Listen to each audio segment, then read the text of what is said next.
a dar la palabra para que ella haga todas las actividades que tienen que ver, dirija todas las actividades de la inauguración de nuestro congreso. Adelante, Alex. Muchas gracias. Pues bienvenidos al 9º Congreso Internacional de Humanidades y Cultura 2020, que tiene por subtítulo Construyendo un futuro común. Gracias por acompañarnos desde sus casas a través de Zoom y agradecimientos especiales a la Universidad de Camagüey en Cuba, la Universidad Intercultural Indígena de Michoacán y la Universidad Autónoma Chapingo a través de Cienum y de Molino de Letras. Es importante reconocer la labor de este congreso, especialmente pensado en este contexto del futuro en comunidad. Es importante recalcar este congreso y los años de historia a sus espaldas, y especialmente por el clima de incertidumbre social, económica y política que se vive con la pandemia. Nuestras actividades se han visto modificadas o incluso truncadas. Nuestros hábitos se han tenido que adaptar.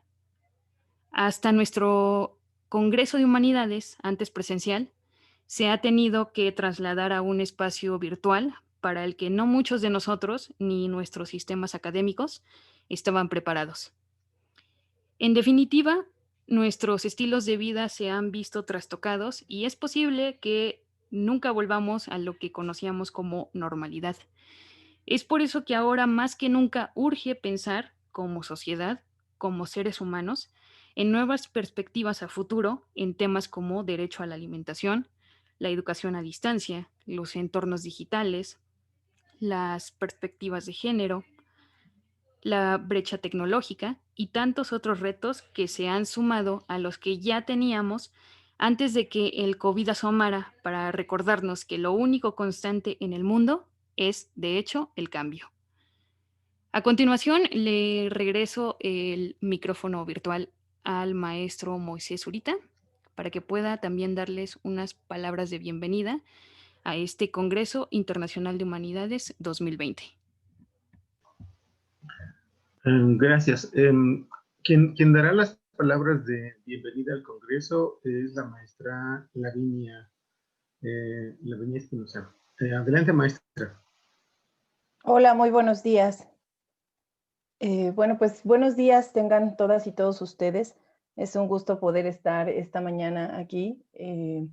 Como ya lo comentaban mis compañeros que me antecedieron, justamente ha sido todo un nuevo reto, una nueva manera de enfrentar este congreso y de alguna manera es, pues vaya, algo que debemos destacar y reconocer el poder estar frente a ustedes en este día.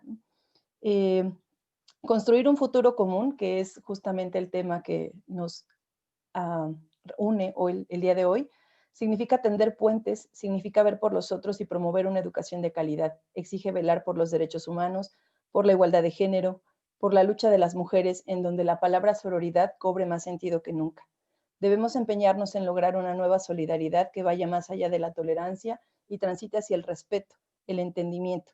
Sin duda alguna necesitamos buscar una cooperación más profunda y una reconciliación más fuerte mediante proyectos comunes.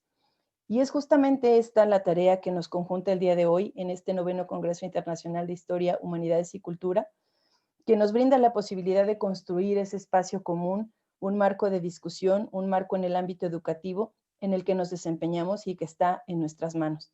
Nos corresponde a nosotras y nosotros redescubrir lo que nos une, porque de alguna manera es el terreno para una comunidad dinámica y floreciente, basados en la cultura, la ciencia, la comunicación, pues son estos la base del desarrollo. Muchas gracias por su presencia. Sobra decir que ha sido un reto, ha sido un año complicado para todas y todos, pero estamos aquí presentes en lo que cotidianamente hoy deberíamos estar en el Auditorio Emiliano Zapata de nuestra querida institución. Sin embargo, sobra decir que justamente seguimos trabajando en pro del bien común, en pro de poder llevar estos espacios de discusión.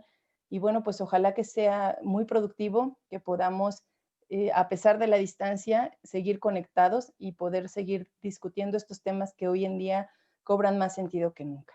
Muchas gracias por estar. Los esperamos a lo largo de esta jornada del día de hoy y a lo largo de estos 3 días. Ojalá puedan acompañarnos. Va a ser un congreso muy nutrido. Tenemos muchas perspectivas y muchas cosas que discutir y pues agradecemos mucho su presencia. Esperamos que sea de gran utilidad. Gracias a quienes han hecho esto posible. Gracias al maestro Moisés Zurita y a todas y todos ustedes por estar el día de hoy aquí. Bienvenidas y bienvenidos todos. Muchas gracias. Muchas gracias, maestra Lavinia. Le agradecemos mucho la participación fundamental que ha tenido en el comité organizador de este Congreso Internacional de Humanidades. Y a continuación los dejaremos con las palabras de bienvenida que la maestra Yadermis Tejeda preparó para el Congreso.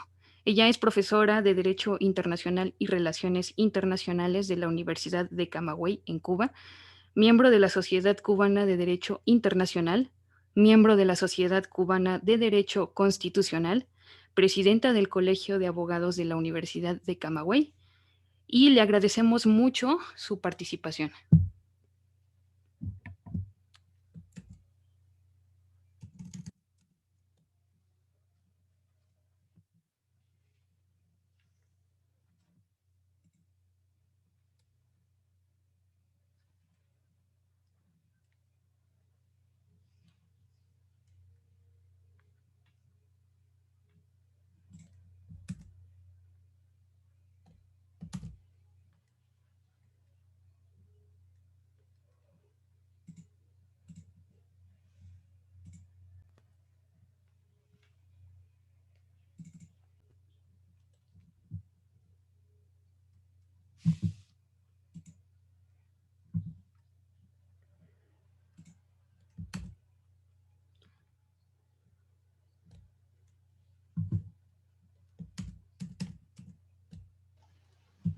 Bueno, como saben, tenemos problemas severos de conectividad. Yo creo que todas nosotras hemos estado ante estas actividades en línea, quizá con nuestros alumnos o con nuestros maestros, nuestras maestras, y pues de pronto se va la señal. Por esa razón, desde la Universidad de Camagüey, la maestra Yadermis mandó un video, grabó un video y nos lo mandó, que es el video que vamos a ver ahorita. Alex, ¿lo tienes ya listo el video? Sí, un momento, por favor. No, está bien. En el caso de nuestra Universidad Autónoma Chapingo, donde tenemos estudiantes que viven en comunidades apartadas, alejadas, esto es un problema mayor. De pronto hemos tenido que algunos maestros y maestras suelen decir que los alumnos están conectados en un alto porcentaje, ¿no? A veces hablan del 95%, ¿no? Incluso hay quienes llegan a decir que tienen al 100% de sus alumnos y alumnas conectados.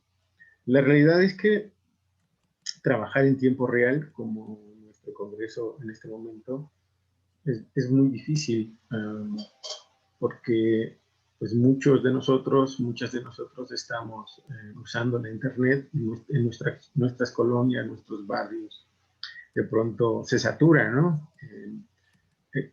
Se vuelve como un cuello de botella, porque nuestras colonias tienen solo una conexión, un cable, aunque sea digamos, de alta frecuencia o incluso fibra óptica. Las casas no todas lo tienen.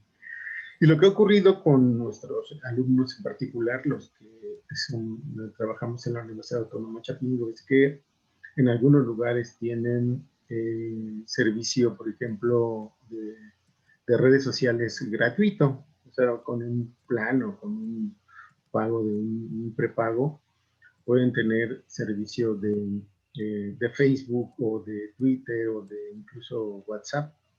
Muchas actividades nuestras están viajando por esa ruta, sobre todo la ruta de WhatsApp. Pero es muy difícil que podamos tener una sesión, digamos, presencial, que podamos tener una clase con ellos, con ellas, porque no pueden conectarse, ¿no?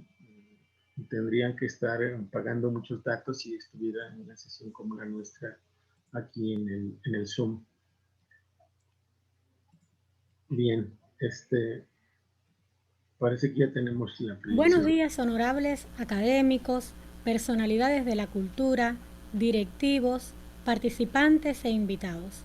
Nos complace darles la bienvenida al Congreso Internacional de Humanidades y Cultura en su 9ª edición, que tanto ha significado para el desarrollo científico y cultural de nuestros pueblos. La difícil situación internacional provocada por la COVID-19 no ha impedido que en esta ocasión podamos llevar a vías de hecho nuestros propósitos. Aunque con características diferentes, una vez más nos reunimos desde nuestros hogares, centros de trabajo, quizás desde un parque o de algún lugar recóndito, no solo para expresar nuestras ideas y resultados del arduo quehacer científico, sino también las ansias de cooperación, solidaridad y hermandad que han caracterizado este evento a lo largo de su historia. La emblemática Universidad Autónoma de Chapingo, con el coauspicio de otras prestigiosas universidades e instituciones, han convertido estos congresos en un espacio de fructífero debate e intercambio sobre diversos temas de diferentes áreas del saber. Esto ha permitido el logro de una verdadera interculturalidad y ha brindado soluciones a muchas de las problemáticas de nuestros pueblos en lo pedagógico, sociológico, antropológico, político, jurídico, económico, etc. Este año cobran relevancia múltiples temáticas que se retoman y otras novedosas como el derecho a la alimentación y su exigibilidad jurídica, el empoderamiento femenino, la educación en valores, las nuevas tecnologías de la informática y las comunicaciones, la democracia y la participación política, las tradiciones culturales. José Martí dijo: ser cultos es el único modo de ser libres. Sirva entonces este congreso como aporte para elevar nuestro nivel instructivo, también como una contribución al realce de nuestros principios y valores, de nuestra educación y de amor infinito y apego a nuestras tradiciones, idiosincrasia y costumbres, en fin, a nuestras raíces.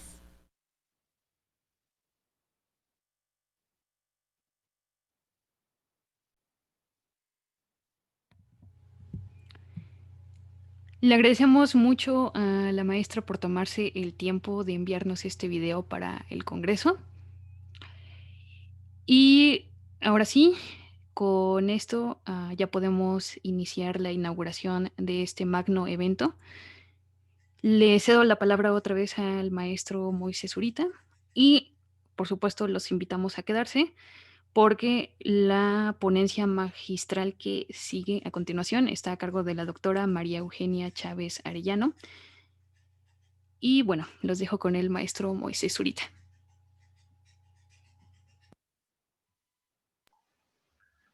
Bien, pues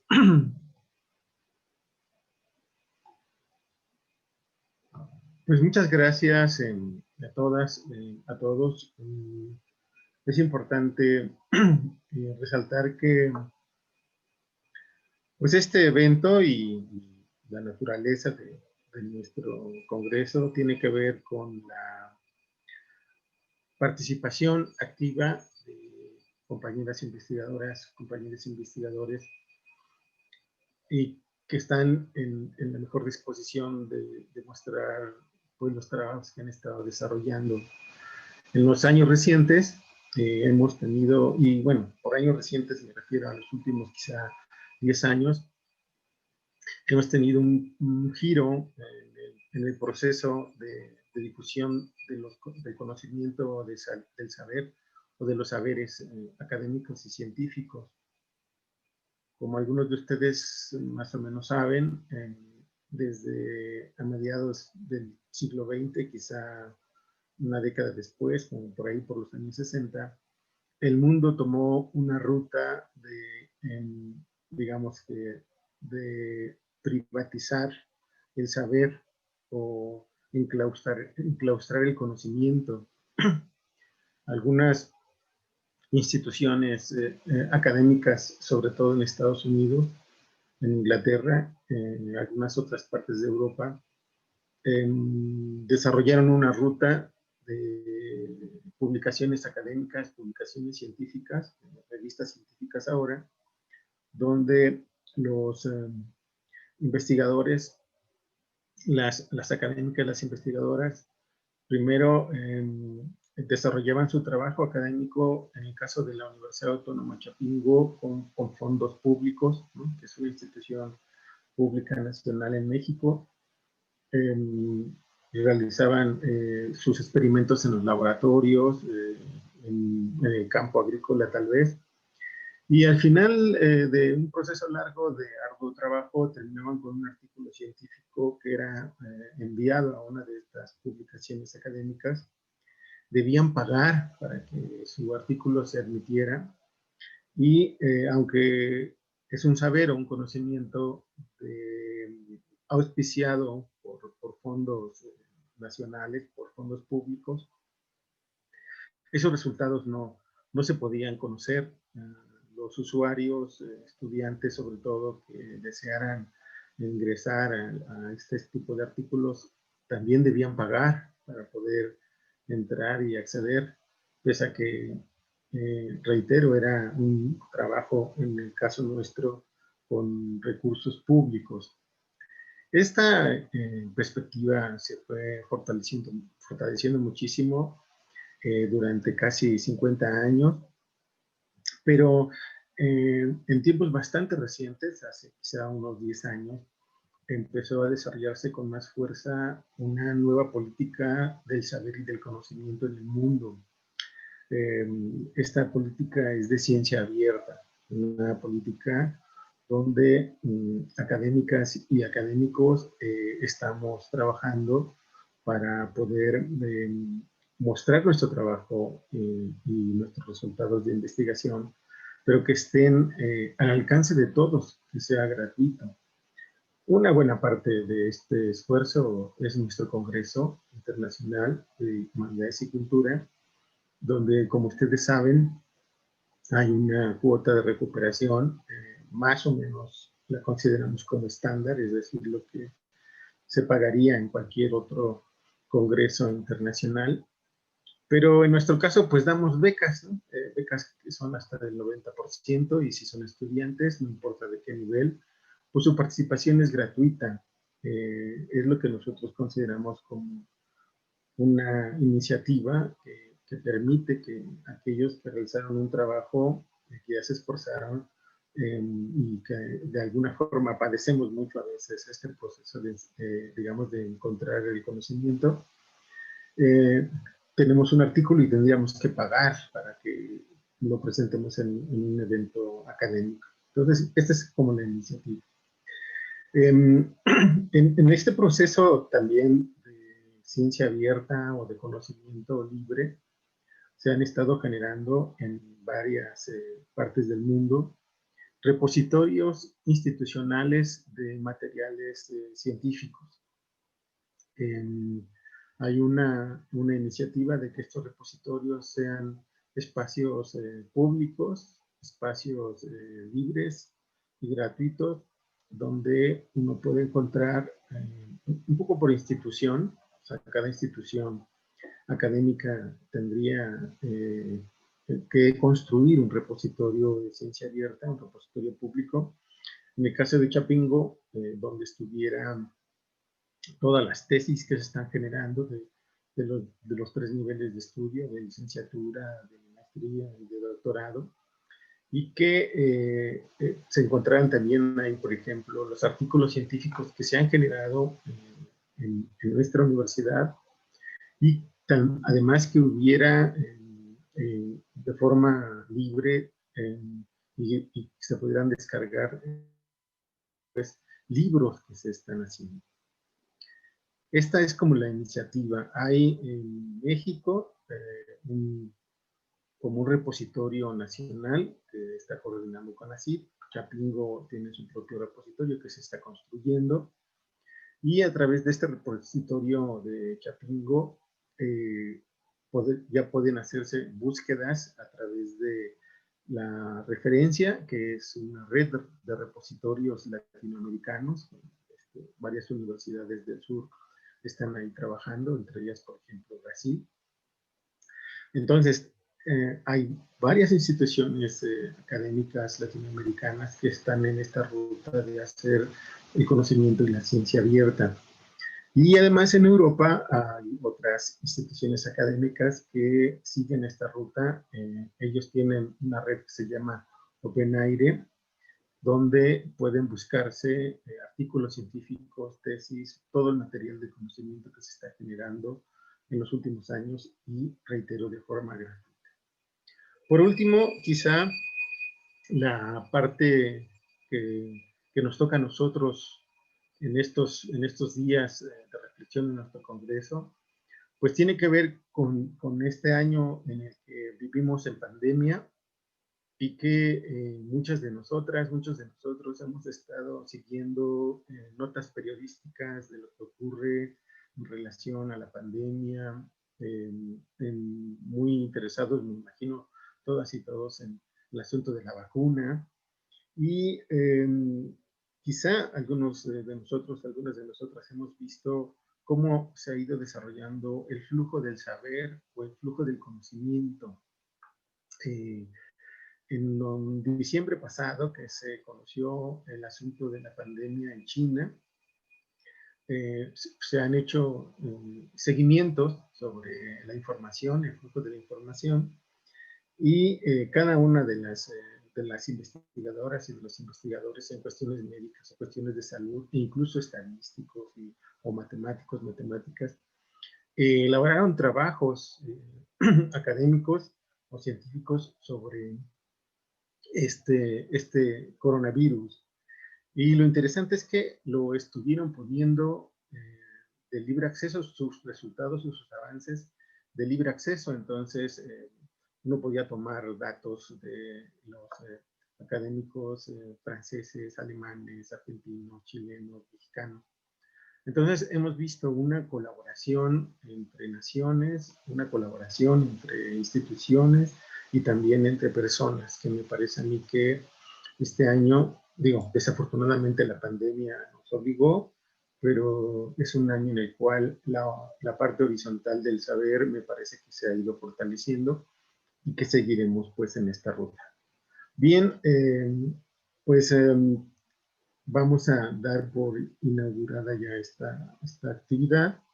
Ya está con nosotros la maestra María Eugenia, que va a dar la conferencia magistral. Pues hoy, martes 6 de octubre, a las 10:28 de la mañana, pues declaro inaugurados los trabajos de este 9º Congreso Internacional de Humanidades y Cultura, que es posible solo por la participación de cada una de ustedes, cada uno de nosotros, y pues muchas gracias por hacerlo posible. Pues así arrancamos nuestros trabajos. Muchas gracias, maestro, por sus palabras. Y ahora sí, a continuación, la doctora María Eugenia Chávez Arellano. Ella es licenciada en Sociología por la Facultad de Ciencias Políticas y Sociales de la UNAM. Es maestra en Desarrollo Rural por el Colegio de Posgraduados y doctora en Antropología por la Facultad de Filosofía y Letras de la UNAM. Es profesora investigadora en la Universidad Autónoma Chapingo.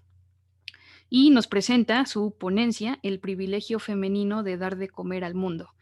Fenomenología de la investigación.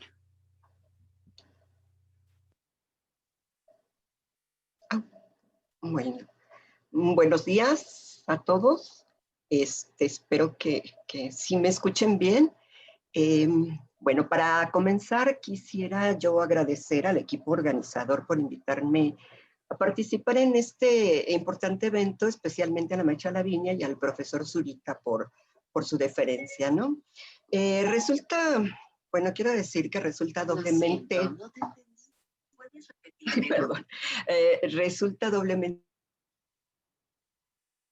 a mí esta participación, bueno, en primer lugar, por la oportunidad de estar con ustedes, pero también porque se encuentra muy cerca el 15 de octubre, día que desde 2010 se dedica al reconocimiento de las mujeres rurales. Por supuesto, no todas las mujeres rurales están directamente involucradas en las cuestiones de la alimentación cotidiana. Eso es algo que atraviesa las clases sociales, épocas. Sin embargo, las mujeres rurales merecen una mención especial en tanto que pese al importante papel que juegan a diario en la lucha contra el hambre, la pobreza y la producción directa o indirecta de los alimentos, no han sido lo suficientemente reconocidas por ella. Quizá por esto sea pertinente decir que esta intervención mía está dedicada a ellas en esta ocasión, ¿no?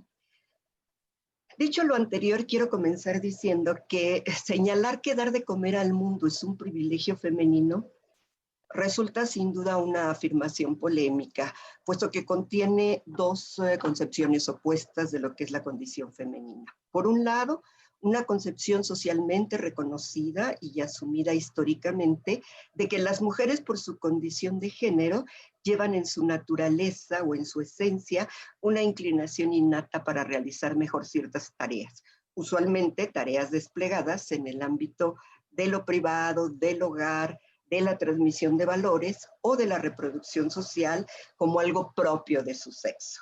Por otro lado, y en sentido opuesto, el reconocimiento de que la asignación social de las tareas realizadas en el ámbito de lo privado y de lo público no corresponden de manera natural a mujeres o a hombres respectivamente, sino que las actividades, actitudes y comportamientos asociados con los sexos son en realidad una construcción social histórica de las relaciones de poder, donde las desigualdades trascienden lo estructural para enclavarse en la vida cotidiana, expresándose en la relación entre lo femenino y lo masculino, entre otras muchas. En todo caso, se trata de llamar la atención acerca de algunos puntos de reflexión sobre el papel que las mujeres han tenido durante mucho tiempo y en muchas partes del mundo como protagonistas en la producción y preparación de los alimentos. Yo me planteé una pregunta para iniciar, que es si es posible tener realmente una visión fenomenológica de la alimentación, sobre todo porque estas cuestiones alimentarias se han visto desde puntos de vista, digamos, más macroestructurales, ¿no? La alimentación es una práctica humana que bien puede identificarse en primera instancia como una acción meramente biológica, necesaria para la sobrevivencia de cada individuo, o como una práctica que cumple con su función biológica, pero que está definida de circunstancias socialmente construidas con base en los recursos ambientales y culturales de los diversos grupos humanos. Comer no es una mera actividad biológica, sino también una actividad vibrantemente cultural, señaló Mintz en su texto sobre el sabor a comida y sabor a libertad, cuando habla de la relación que tenían los esclavos africanos con la alimentación y los productos introducidos por los europeos, ¿no? Alrededor del aspecto biológico de la alimentación se han estudiado las diversas formas en que los alimentos aportan a la nutrición humana en razón de la salud y la enfermedad. En la década de los 80, el doctor Adolfo Chávez, en el Instituto de Nutrición, ya señalaba que la existencia de una crisis alimentaria generada a partir de la orientación industrializadora de los gobiernos posrevolucionarios en México no era solo una cuestión de escasez. Él decía que la malnutrición, pero sobre todo la desnutrición, se destacaba como un problema estructural de urgente atención, especialmente para la infancia rural. Ya entonces Chávez Villasaña puso en la discusión el hecho de que no eran los alimentos lo que escaseaba, sino que el hambre y la desnutrición en este país resultaba de una mala distribución de estos, de su desperdicio, y de la cada vez mayor tendencia a la exportación de alimentos y la creciente industrialización. La alimentación es una acción cotidiana que forma parte de las expresiones con sentido cultural de los grupos sociales. La necesidad de comer y el hambre son hechos fisiológicos, pero la alimentación y sus prácticas son decisiones que pasan por tamices culturales definidos histórica y socialmente. Como tales, las maneras de comer y las prácticas alrededor de los alimentos no son estáticas, responden al devenir de las sociedades y las culturas adaptan y adoptan elementos materiales y no materiales que son significados y resignificados en la cotidianidad de quien los hace suyos. La elección o exclusión y adquisición de ingredientes, el uso de utensilios, de las formas de preparar, de la manera de consumo, de la manera de organizar la distribución de los alimentos, en fin, de las normas de comensabilidad, palabra que para algunos es obsoleta, pero que ha sido rescatada en su acepción colectiva, es decir, entendida como comer en compañía, conforman parte de lo que podemos identificar como la cultura alimentaria. Lo alimentario va más allá de las cuestiones nutricias y de su sentido meramente simbólico, porque también es una parte que se ha estudiado desde la antropología. ¿Por qué va más allá de esto? Pues porque resulta un fenómeno complejo en el cual se expresan sentimientos, gustos, olores, formas, reglas, creencias e incluso relaciones de poder. Tal como lo señala Lucien Yard, toda práctica alimentaria depende en línea recta de una red de impulsos, de atracción y disgusto respecto a los olores, colores y formas. Todos experimentamos a diario, digamos, el gusto por alguna cosa y el rechazo por otra de lo que podría ser, digamos, atractivo para la alimentación de gente en otras culturas, ¿no? En un estudio sociológico sobre cuestiones alimentarias, Jack Goody, desde una perspectiva un tanto borderiana y con base en un estudio etnográfico comparativo acerca de algunas comunidades en el norte de Ghana, en África, él da cuenta de los procesos de producción, distribución y consumo de los alimentos. Subraya la manera en que la agricultura y las cocinas industriales han impactado en sociedades del tercer mundo, respecto a los cambios en la demanda de alimentos y en consecuencia en los hábitos alimentarios. Esta es una situación que vemos cotidianamente como un amalgamiento de elementos que conforman los gustos y consumos alimentarios día con día. Efectivamente, la comida, el tipo de alimentos, su preparación, las maneras de mesa, incluso, son prácticas heterogéneas en las sociedades desiguales. Los diversos estratos o grupos sociales tienen prácticas diferenciadas debido no solo a la relación que cada sector establece con los medios de producción o con los medios de consumo, sino de acuerdo con el conocimiento a mano que le permite desplegar sus acciones cotidianas con sentido y significado. En México, por ejemplo, la comida tradicional mexicana está asociada con la comida colonial, criolla, que sintetiza y expresa la mezcla, a veces barroca, de ingredientes varios de la cultura precolombina y la cultura europea. Pero la diversidad de comidas por regiones, en el norte, en el centro, en las costas, en el sur, o por ámbitos rural o urbano, también adquiere expresiones particulares. Pervive la presencia de elementos originarios como el maíz, los tomates, jitomates, frijoles, calabazas y otros combinados con especias, vegetales, carnes, otros cereales u hortalizas de diversos orígenes, todo lo cual ha dado lugar a un sinnúmero de platillos y combinaciones comestibles que identifican las diversas regiones de nuestro país. Sin embargo, los platillos altamente elaborados por el número de ingredientes que se utilizan para su elaboración y el tiempo que requiere su preparación, no necesariamente son comidas de uso o de consumo cotidiano. Algunas se han convertido en comidas de fiesta o comidas rituales. Las comidas de elaboración un poco más simple se han arraigado en el consumo cotidiano de las familias debido a que pueden representar menor costo o menor tiempo de preparación o ambas cosas, especialmente en el medio rural. En el medio rural, el tipo de dieta, sobre todo en regiones menos favorecidas económicamente, suele ser frugal y monótona, muchas veces en detrimento de alimentos originarios de alto valor nutritivo como el maíz, los quelites, frijoles y otros que son locales. de la cuestión alimentaria y las prácticas que la distinguen se complejiza en el actual contexto del mundo global, donde los flujos culturales circulan libre pero asimétricamente, imponiendo discursos, políticas y prácticas dominantes a las cuales los subalternos se subsumen y se alinean. De esta manera, los cambios continuos en la alimentación de los diversos grupos de personas se han dado en relación con un modelo occidental de alimentarse que privilegia en algunas regiones la comida rápida, las harinas blancas, pan, pastas, refrescos embotellados, etc. En este sentido, el conocimiento y estudio de las cuestiones alimentarias implica un acercamiento a la comprensión de creencias, valores y significados que le dan sentido a las prácticas de la vida diaria. La comida expresa más que una forma de satisfacer una necesidad nutricia.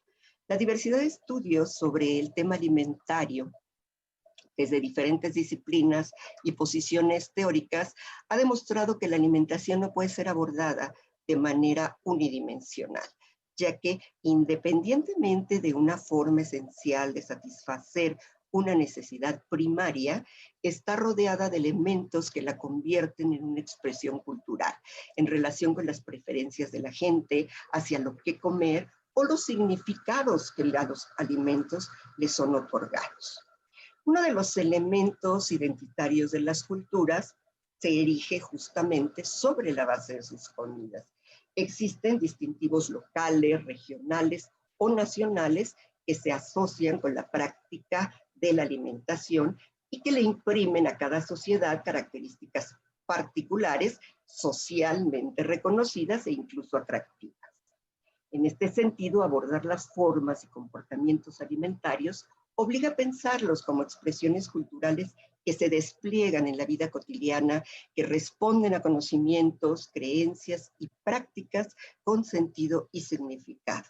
La alimentación de las personas, entonces, pasa por decisiones y exclusiones que a veces subordinan o ignoran los aspectos nutricios e incluso económicos.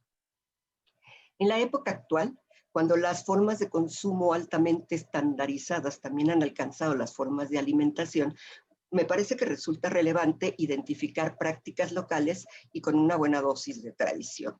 Por eso, y en concordancia con el hecho ampliamente documentado de que la alimentación cotidiana de las personas poco tiene que ver con la cuestión nutricia y mucho con las costumbres, tradiciones, valores o significados, así como con la identidad y la pertenencia cultural, una manera de acercarse a la comprensión de por qué las personas eligen o excluyen ciertos productos para su consumo alimentario, pues es identificar las prácticas y las costumbres alimentarias de la gente. Esto, evidentemente, no intenta dejar de lado la cuestión estructural que puede ejercer una influencia importante a la hora de adquirir en el mercado ingredientes comestibles, pero en general son cuestiones que se entrelazan. Entendemos entonces que las prácticas alimentarias están conformadas por todas aquellas relaciones o formas de relación que la gente tiene con los alimentos a partir de una serie de acciones que se despliegan nuevamente como parte de su vida diaria. Contienen significaciones, contienen sentidos culturales y no necesariamente están reflexionadas ni son realizadas con una planeación estratégica para el logro de un fin que no sea el de sentirse bien comido, ¿no? La alimentación supone una serie de relaciones sociales en torno a las cuales hay una producción y reproducción cultural, así como la construcción de una identidad. En el proceso relacional, el género y por supuesto el poder forman parte de la cultura alimentaria. De esta manera, tenemos que como parte de la alimentación, sus prácticas, su cultura, la acción culinaria o la acción de preparación de alimentos merece una mención especial toda vez que históricamente se le reconoce como una actividad fundamentalmente femenina, especialmente en el ámbito de lo familiar. Ustedes podrán señalar con toda justicia que hay hombres cocineros, que hay chefs y que cuando hay una fiesta o una preparación especial los hombres intervienen. Efectivamente, pero también en estas situaciones hay una clara división de actividades genéricas. Los hombres son los taqueros, a veces chefs, parecerá ser que hay más hombres chefs o se les valora a veces un poco más, o por ejemplo en la región, digamos, del altiplano, quienes preparan la barbacoa, pues son hombres, ¿no? En su mayoría en casa, sin embargo, la actividad culinaria es fundamentalmente de las mujeres. De acuerdo con algunos trabajos de investigación que hemos realizado sobre la cultura alimentaria, entre otras cosas, hemos puesto la mirada en las mujeres porque son ellas las que, aunque no estén siempre en el campo produciendo alimentos, están a cargo del hogar y una de sus principales tareas es la preparación de alimentos. Traigo a colación nuevamente a Lucien Yard, que señala en un bello texto sobre cuestiones de lo cotidiano el desprecio que acompañan mucho a las prácticas culinarias, de las cuales dice se sitúan en el nivel más elemental de la vida cotidiana, en el nivel más necesario y a veces más menospreciado. Esta aseveración adquiere sentido y relevancia si entendemos que hacer la comida es una actividad que históricamente en muchas sociedades ha sido culturalmente asignada a las mujeres. La absolutamente falaz idea de que la preparación de los alimentos es casi una característica esencialmente femenina puede entonces pensarse como una de las tantas actividades de poco valor que las mujeres realizan en casa. Alimentar a la familia no requiere una preparación ni una especialización, sobre todo si es una actividad que se realiza diariamente como parte del cumplimiento de las obligaciones familiares, en tanto que cada miembro del grupo tiene asignadas diferentes funciones. Así, los hombres inician la vida familiar en el entendido de que deben ser no solo proveedores, sino también eficaces proveedores, y las mujeres con la consigna de cumplir sus deberes del hogar, para los cuales muchas veces ellas llegan con una enseñanza generacional, es decir, transmitida a través de su linaje femenino. Mediante algunos instrumentos de investigación que hemos aplicado en comunidades rurales y urbanas, hemos encontrado información y datos interesantes sobre esta situación. Por ejemplo, en diversas comunidades hemos visto que esto, como producto repito, algunos instrumentos aplicados, tanto encuestas como trabajo in situ, hemos visto que generalmente y en un porcentaje muy elevado, la decisión del qué comer recae principalmente sobre la madre, mientras que muy pocos dicen que es el padre que interviene, y algunos cuantos solamente dicen que es algo que pueden decidir en familia. Sin embargo, básicamente la decisión está en la madre, que salga o no salga de casa, tiene que resolver el problema alimentario de la familia, ¿no? En general, al menos en 2 comunidades en donde hemos estado, algunos de estos principios se cumplen. El principal proveedor en las familias encuestadas resultó ser el padre, mientras que un porcentaje muy chiquito, en este caso fue de 26% aproximadamente, se distribuyó tanto entre padres como en abuelos, ¿no? Esto realmente resulta concordante con el hecho de que, al ser el padre el principal proveedor, la madre, realice o no trabajo remunerado fuera de la casa, se ocupa de las labores del hogar: alimentación, cuidado de los hijos, limpieza y organización de la casa. De manera que ella decide diariamente qué comprar y cómo preparar los ingredientes para alimentar a la familia. Las mujeres asumen esto como parte obligada. La atención a la familia en todos los aspectos, y estas atenciones se realizan al interior del hogar.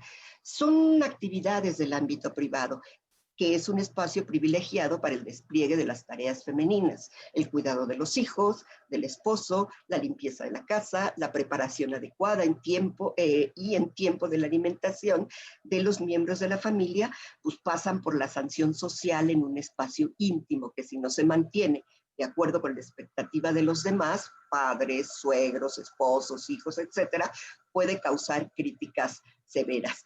En una ocasión, por ejemplo, encontramos manifestaciones de crítica y sanción hacia las mujeres jóvenes, que tanto las mujeres mayores como los hombres decían que no sabían hacer de comer, ¿no? Y algunos decían que alimentaban mal a los niños. Una señora nos señaló en algún momento: mi nuera le da puras salchichas con huevo a mis nietos y no trabaja, es solo por floja. Es decir, una sanción al no realizar como se espera la actividad que supuestamente tiene obligación de realizar de manera óptima, ¿no? En otro instrumento aplicado recientemente, que seguimos aplicando, bueno, con todas las, digamos, los obstáculos que supone la situación actual de la pandemia, ¿verdad? Hemos encontrado que las mujeres a las que hemos encuestado, un porcentaje muy reducido, de aproximadamente el 40% de lo que llevamos hasta ahorita, solo trabaja en casa. Algunas lo hacen fuera y otras trabajan a veces en casa y otro. Pero aquí lo interesante es que en el 87% de los casos, ellas no solamente hacen las compras para la comida, sino además son quienes se encargan de preparar los alimentos, aunque no siempre decidan qué es lo que se va a hacer de comer. Pero además también son las que tienen que servirle los alimentos a los miembros de la familia, limpiar la cocina y, bueno, ocuparse de todo lo que, la parafernalia, por así decirlo, que viene alrededor de la preparación, ¿no? Una de las cuestiones que preguntamos, ¿verdad?, era ¿por qué? Bueno, no estaba así la pregunta era de otra manera, pero digamos que entre las respuestas interesantes salió que algunas dicen que hacen la comida porque no tienen opción, ¿no? Y algún porcentaje también dice que porque es su obligación. A lo mejor aquí, entre no tener opción y obligación, podría juntarse, pero en todo caso, cuando les preguntamos si consideran que la preparación de la comida familiar debe estar exclusivamente a cargo de las mujeres, la mayoría dice que no.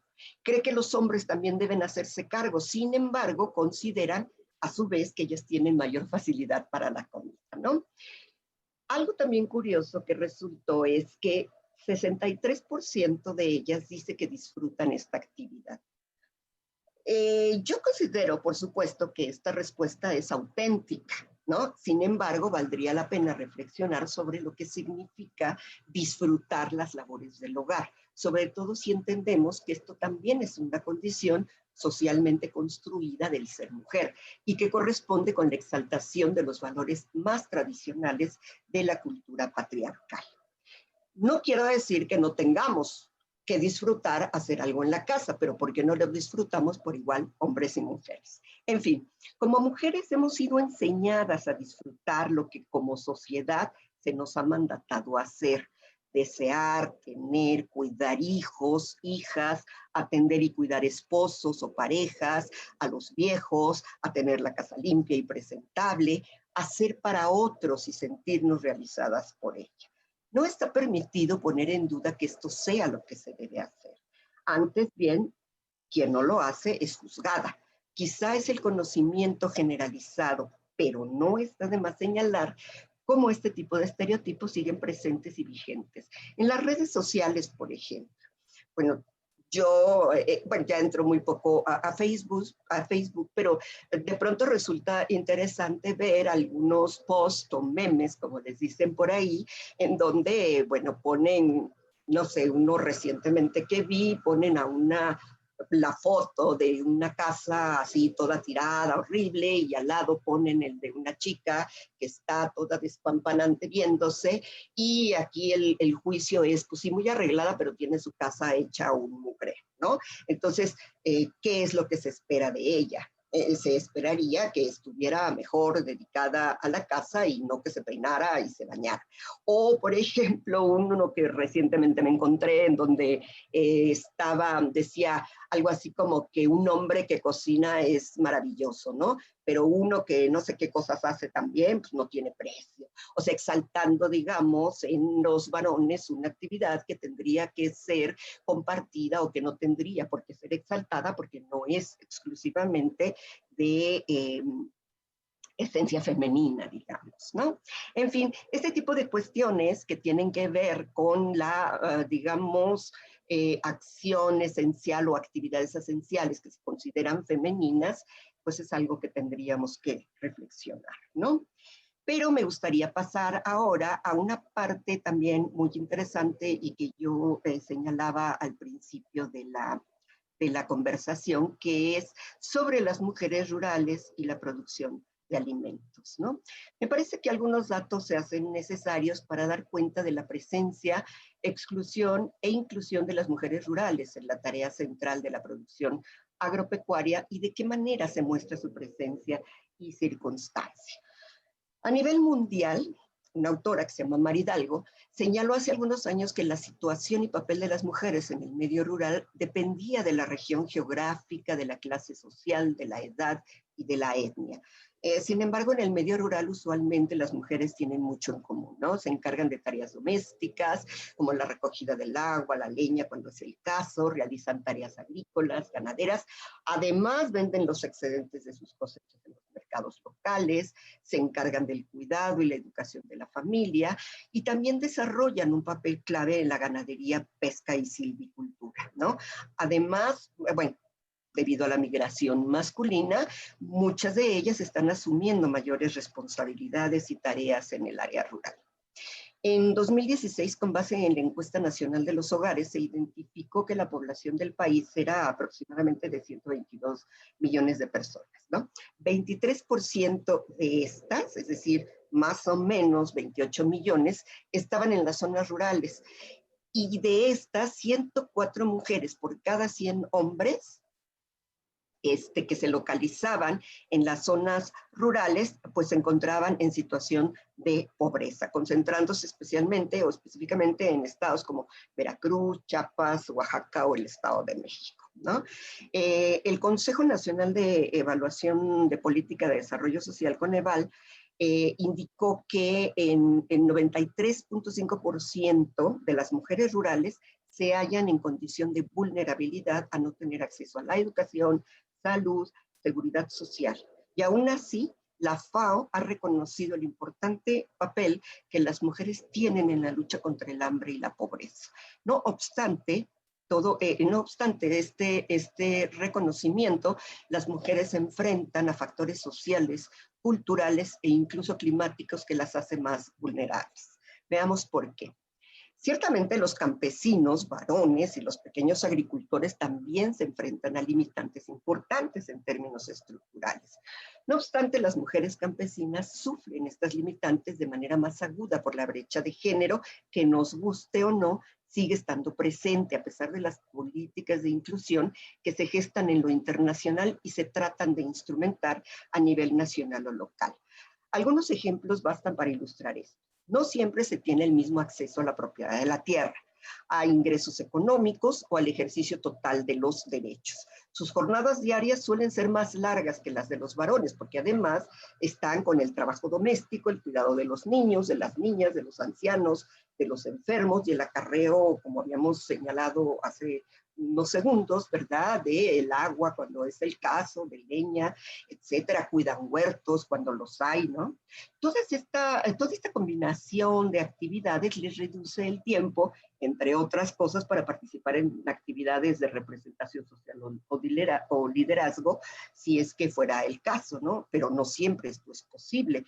Hay menores niveles de educación, también entre las mujeres. Según el Registro Agrario Nacional, datos recientes de hace más o menos 2 años, 4.9 millones de personas que poseen núcleos agrarios en todo el país. De este porcentaje, o más bien de esta cantidad, más de 3.6 millones son hombres. Es decir, de cada 10 personas con derechos sobre la tierra, menos de 3 son mujeres.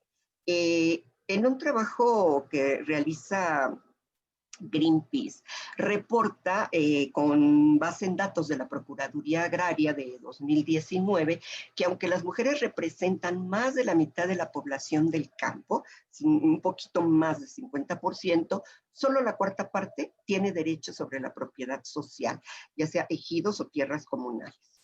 De todas las personas con algún título de propiedad sobre ejidos o tierras comunales, solo 26% son mujeres y la gran mayoría son avecindadas, que es una forma de posesión en algunas regiones más limitada, ¿no?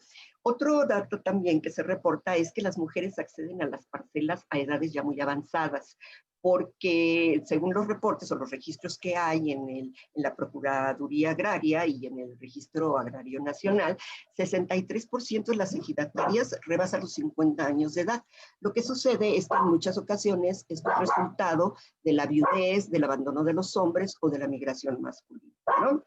Y aunque varias mujeres usan las parcelas para trabajar, en muchos casos no son reconocidas legalmente como dueñas de estas parcelas. En fin, las mujeres en el campo y en general en el medio urbano-suburbano, cito, cumplen su triple rol: productivo, reproductivo y comunitario, generalmente en condiciones de muy alta marginación, lo que las coloca en uno de los eslabones más débiles de la cadena para fortalecer y rescatar el campo mexicano. Y bueno, a esto habría que añadir que la brecha entre el trabajo remunerado y no remunerado es una de las más graves por atender para una incorporación efectiva de las mujeres, ¿no?, en el desarrollo de condiciones de igualdad. La encuesta nacional agropecuaria del 17 reportó que solo 3 de cada 10 mujeres que laboran en el campo reciben pago por su trabajo, ¿no? Mientras que 6 de cada 10 hombres sí reciben un pago. Entonces, los trabajos no remunerados, invisibles, pero imprescindibles, proporcionan al hogar recursos básicos como el agua, combustible, cuidado de enfermos, niños, transmisión de la cultura, la lengua, así como producción de alimentos a nivel de traspatio y milpa solar, ¿no? Y bueno, hay un documento de la FAO que se llama Cerrando Brechas, que sería bien interesante que, bueno, a los que estén interesados lo pueden checar. Ahí, con base en los datos de la Encuesta Nacional de Ingreso de los Hogares, revela que 27.2% de las mujeres jefas del hogar solo realizan trabajo doméstico y solamente el 8% de los hombres están en esta situación, ¿no? Hay una serie de informes de la Secretaría de Agricultura y Desarrollo y otros más en donde dan cuenta, ¿verdad?, de que las mujeres realizan actividades relacionadas con el campo y la pesca. Un 78% de estas mujeres se dedican a la agricultura y a otras actividades que tienen que ver con ganadería, pesca y otras cuestiones, ¿no? Pero ellas representan 43% de la mano de obra agrícola. En fin, bueno, estos datos, bueno, son importantes por destacar, pero para terminar un poco, para redondear esta cuestión, me gustaría hacer alusión a Amartya Sen en un texto publicado en México hace como 18, Desigualdad de Género, la misoginia como problema de salud pública, en la cual numera 7 formas de desigualdad entre mujeres y hombres. En realidad, no las voy a señalar, el texto es abierto, ¿verdad? Pero hace una aseveración muy interesante. Él habla justamente de estas desigualdades de género, pero destaca algo, bueno, no lo destaca, lo destaco yo. Él dice, por ejemplo, que en los años 70, lo voy a leer textualmente, dice: cuando yo empezaba a investigar sobre la desigualdad entre los géneros, dice Amartya Sen, recuerdo la fuerte impresión que me causó el hecho de que el Manual de Requerimientos Nutricionales de la Organización Mundial de la Salud, al presentar los requerimientos calóricos para distintos grupos de personas, decidiera clasificar el trabajo doméstico como una actividad sedentaria, que requiere un mínimo gasto de energía. Dice Amartya, me fue imposible determinar exactamente cómo se obtuvo ese dato tan notable. Es decir, de acuerdo con la OMS, las mujeres, como están en casa, no requieren más energía que los hombres y por lo tanto su requerimiento calórico no es tan alto, ¿no? Yo diría que la situación, bueno, haciendo una búsqueda, digamos, de los datos en la FAO al respecto, pues la situación sigue igual. No dice que las mujeres necesiten menos calorías para funcionar, pero sí reporta un menor consumo calórico en general. Y aquí, pues, este asunto es absolutamente interpretable, ¿no? En un panorama enmarcado por lo anteriormente descrito, es imposible negar que las mujeres son claves para el desarrollo rural, en el combate al hambre y, por consecuencia, en la ruta para lograr la seguridad alimentaria. Así, con toda certeza, podemos secundar la afirmación de que las mujeres alimentan al mundo en la acción cotidiana de la preparación de los alimentos en el hogar, del cuidado de sus huertos o huertas familiares, que muchas veces pasa desapercibido por considerarse una actividad menor, en la tarea de transmitir sus conocimientos acumulados generacionalmente, al ser guardianas de las semillas y muchas más que permanecen en la invisibilidad por su obviedad. Muchas gracias.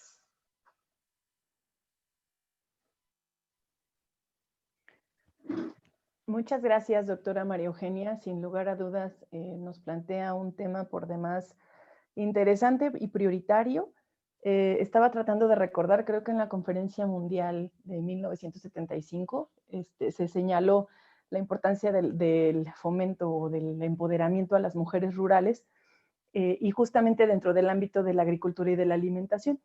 Y bueno, pues estamos en el 2020 y en realidad no hay grandes avances en ese sentido, ¿no? Por eso este tema que nos plantea es sin lugar a dudas algo prioritario que se debe seguir trabajando, seguir investigando y bueno, pues por de ahí la importancia de haberla invitado. Agradecemos mucho su participación. Les reitero mi reconocimiento a su trabajo, que sé que ha sido una ardua labor estos resultados de estas investigaciones. Y bueno, pues también mi cariño, Maru, muchas gracias por compartirnos tu experiencia, por compartir tu investigación y ojalá podamos seguir trabajando en pro justamente del empoderamiento de las mujeres. Y así bueno, es, gracias a ustedes. Gracias, Maru. Doy paso a Alex para que nos ayude a moderar la sesión de preguntas y respuestas. Muchas gracias. Gracias, Maru.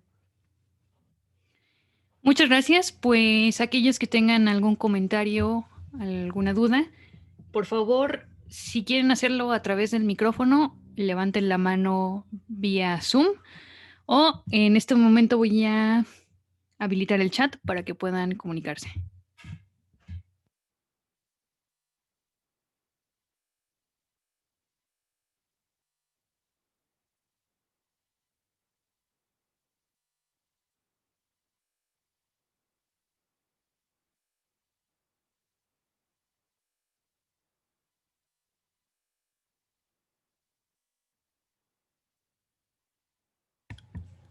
¿Alguien que esté interesado en hacer alguna participación acerca de la ponencia?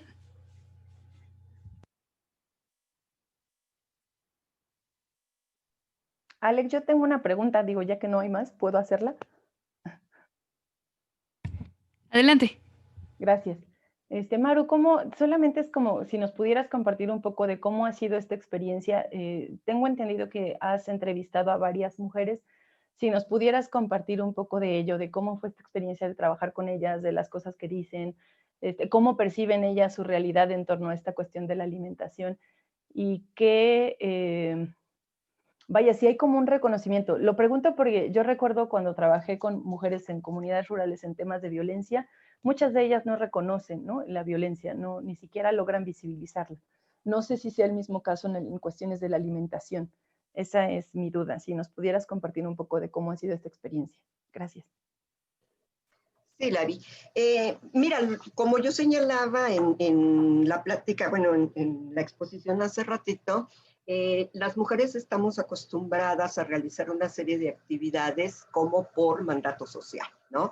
Asumimos que tenemos que casarnos para tener hijos y que cuando formamos un hogar nuestra obligación es atender a nuestro marido y si no sabemos cocinar, bueno, pues aprendemos, ¿no? Entonces un poco aquí la situación es muy parecida. Es muy parecida en términos de que, digamos, hay una serie de estereotipos, ¿verdad?, que tienen que ver con las acciones que realizan hombres y las que realizan mujeres. Entonces, se entiende casi como por definición, así, por así decirlo, que las mujeres tienen esta obligación de, bueno, más que incluso el trabajo en el campo y eso, tienen la obligación de saber cocinar, preparar las cosas. En las comunidades rurales, las que se levantan temprano para ir a moler, bueno, que ponen en la noche anterior el nixtamal y que van a moler el maíz y que hacen las tortillas, son las mujeres, y no hay un cuestionamiento acerca de que esto pudiera realizarlo algún varón, por ejemplo. Y yo creo que tiene que ver con eso, ¿no? Con esta situación que yo señalaba, de que estamos acostumbradas, digamos que el modelo en el... bueno, se va a oír así, a lo mejor para algunos un poco violento, pero digamos todo este modelo patriarcal que nos hace asumir acciones y conductas que corresponden de manera diversa a los géneros, simplemente nos hace asumirlas, ¿no? Yo les voy a contar una pequeña anécdotita. Cuando empecé yo a trabajar hace ya muchísimos años, digo muchísimos porque mi hijo era muy chiquito y ahora mi hijo ya es un hombre muy, muy, muy mayor. Me acuerdo que estaba yo en una comunidad y esa vez me acompañó al trabajo de campo porque eran unas vacaciones, era un niño como de, pues no sé, 10 años, una cosa así. Entonces nos levantamos temprano, y bueno, yo me levantaba temprano y el niño se levantaba conmigo porque a veces acompañaba a la señora con la que yo vivía a llevar el maíz al molino y empezaban a echar las tortillas, cosa con la que nunca colaboré porque soy mala para tortearlas, ¿verdad? Pero entonces cuando estaban en el comal haciendo las tortillas, estaba la señora y una de sus hijas, y mi hijo, que era chiquito, le dio la curiosidad y él quería agarrar la tortilla para hacerla, y la señora, muy espantada, se puso a decir que, ay, no, bueno, con la hija, decir, primero en su lengua mazahua, así una cosa que me sorprendió. Bueno, no la entendía yo, pero ya después entendí que estaban muy asustadas, porque un niño varón, pues quería hacer las tortillas, ¿no? Entonces lo veían así casi como, ay, no, qué horror, no sé qué se imaginaría. Bueno, esta es solo una anécdota, pero tiene que ver justamente con esta asociación de las actividades por género. Las mujeres reconocen de pronto que hay cosas en las que deberían intervenir los hombres, pero como siempre, más como una ayuda que como una colaboración, ¿no? O sea, sucede, yo creo, igual que con la violencia y otras cosas, porque corresponde a los estereotipos, ¿no? Generados socialmente. No sé si te contesto. Gracias, Maru. Sí, gracias.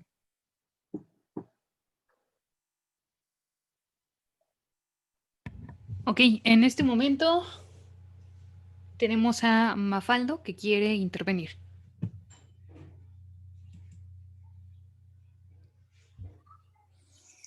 Hola, de antemano muchas felicidades, doctora. Gusto saludarla. Muy buenos días a todos. Felicitarte por tu trabajo, por tu investigación. Y la pregunta, si cabe, sería en el siguiente sentido. Esta perspectiva fenomenológica que tú has visto a través de la alimentación, de la nutrición, ¿de qué manera pudiera aplicarse en la comunidad de Chapingo, tanto en los estudiantes de prepa, de prope, de universidad, que aunque gozan del comedor, pero me referiría más de qué manera esta investigación pudiera implementarse a través de un programa en el que los estudiantes se den cuenta de esto que ustedes ya se dieron cuenta con la investigación? Muchas gracias. Okay, híjole, bueno, de hecho, fíjate que yo he estado un poco pensando justamente en tratar de identificar la cultura alimentaria de los estudiantes, pero esto tendría que hacerse efectivamente a través de un proyecto muy concreto, porque yo lo que he visto es que los chicos a veces...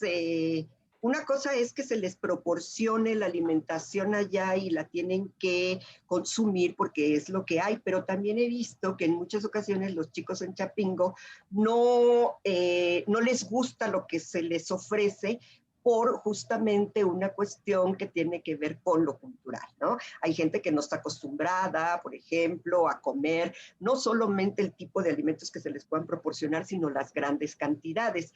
A mí me parece que se podría tratar de identificar identificar la cultura alimentaria de los estudiantes, no sé, a través de algún proyecto que involucrara, yo digo que cuestiones tanto, ¿cómo se dice?, cuantitativas como cualitativas, ¿no? A través de a lo mejor algunos grupos de discusión y cosas así que por ejemplo, nosotras hemos, bueno, yo particularmente con alguna amiga llegamos a hacer trabajos sobre violencia a partir de elementos, digamos, o técnicas un poco tratando de identificar la cotidianidad y la manera en que se realizan las cosas.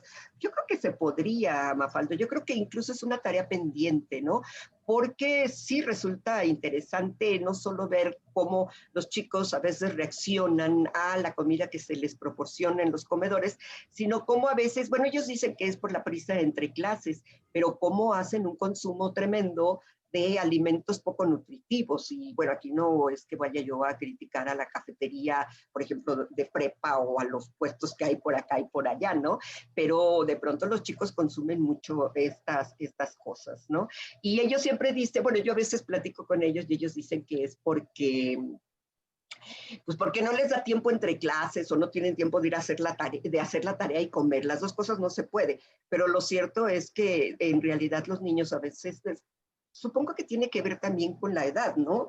A esa edad uno puede comer lo que sea y no pasa nada, pero sí consumen cosas así que pues son totalmente, bueno, no inaceptables, pero a veces abusan. Yo creo que sí se puede hacer un trabajo de carácter, digamos, o para identificar estas cuestiones de la cultura alimentaria, ¿no? La cuestión fenomenológica tiene que ver con el cómo se hacen las cosas o cómo se dan. Ellos están lejos de su casa, pero uno podría buscar maneras de identificarla. Y digo, es algo que yo he estado tratando un poco de darle forma, porque me interesa también de una manera especial, ¿no? Lo que sucede con los chicos en prepa, pero bueno, no sé si te contesto.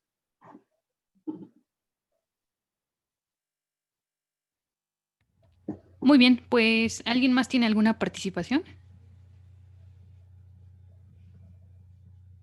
Fabiola Gutiérrez dice excelente conferencia y Juan Manuel felicita a la conferencista. Gracias.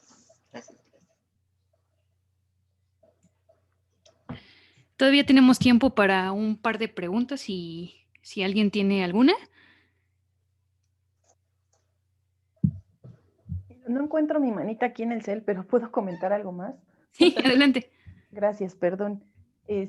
Justo con relación a lo que estaba señalando el maestro Mafaldo y la doctora, hace algún tiempo platicaba con mis estudiantes y me di cuenta que están teniendo como ciertos problemas, incluso emocionales, debidos a la mala alimentación y a los hábitos justamente deficientes que tienen en ese sentido. Entonces creo que traspolar esta investigación que has estado haciendo a algo referente a su propia alimentación sería de mucha utilidad. ¿Por qué lo digo? Porque algunos de ellos, por ejemplo, presentan cuadros de depresión y cuando se empieza a analizar un poco detrás de sus hábitos, no duermen bien. Muchos de ellos coincidió que habían estado comiendo en un lugar en la Meche solo tacos toda la semana, por ejemplo, ¿no? Y justamente creo que debe existir, no lo sé, solo es como una suposición, pero una relación en torno a las cosas que ellos consumen y su rendimiento, no solo académico, sino también emocional, físico, etcétera, ¿no? Entonces sí sería como muy importante y valioso ver cuáles son estos hábitos alimenticios y cómo repercute en ellas y ellos, ¿no? Esta alimentación solo es un comentario si te aporta para poder hacerlo y bueno, pues cuenta conmigo porque también fue algo que me llamó mucho la atención y que me pareció interesante, porque además 2 de ellos habían ya ido a dar a la unidad médica, ¿no?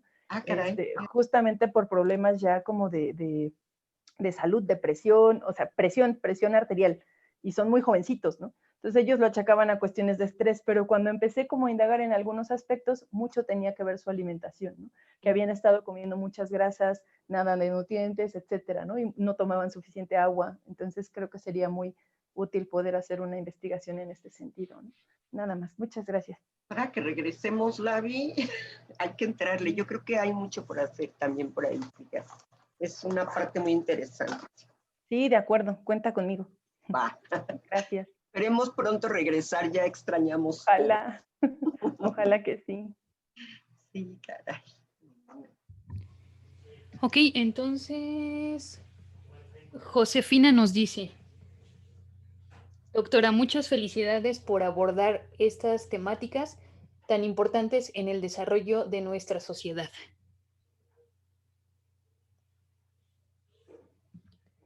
Pues muchas Entonces, gracias. Si no hay ninguna otra participación, cortaremos un momento en la sala de Zoom para poder guardar lo que ya hemos grabado y volveremos enseguida a las 11:25 más o menos. Quédense porque a continuación viene la primera mesa. Gracias, Alex. Gracias a todas y todos. Gracias, muchas gracias.